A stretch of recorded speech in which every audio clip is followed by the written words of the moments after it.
ప్రభుత్వ పథకాలను కార్మికులు సద్వినియోగం చేసుకోవాలని ఎమ్మెల్యే పాయల్ శంకర్ సూచించారు. ఆదిలాబాద్ ఆర్ఎండ్బి అతిథి గృహం సమీపంలో కార్మికుల కోసం నిర్మిస్తున్న షెడ్ నిర్మాణ పనులకు ఆయన భూమి పూజ చేశారు. 25 లక్షలతో నిర్మాణ పనులు చేపడుతున్నట్లు ఎమ్మెల్యే వెల్లడించారు. అన్ని సౌకర్యాలు కల్పిస్తూ షెడ్ నిర్మాణం చేపడుతున్నామని కార్మికులు ఈ సేవలను వినియోగించుకోవాలని కోరారు.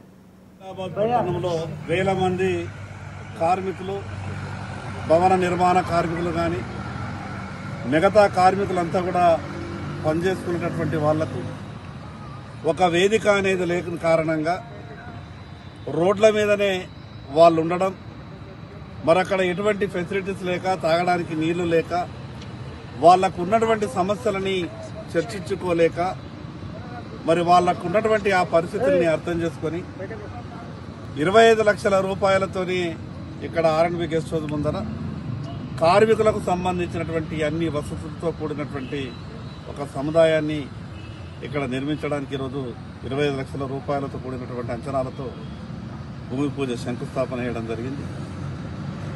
ఈ సందర్భంగా ఆదిలాబాద్ పట్టణం పరిసర ప్రాంతాలలో ఉన్నటువంటి కార్మికులందరికీ విజ్ఞప్తి చేస్తున్నా, కేంద్ర ప్రభుత్వం, రాష్ట్ర ప్రభుత్వాలన్నీ కూడా కార్మికుల సంక్షేమం కొరకు అనేక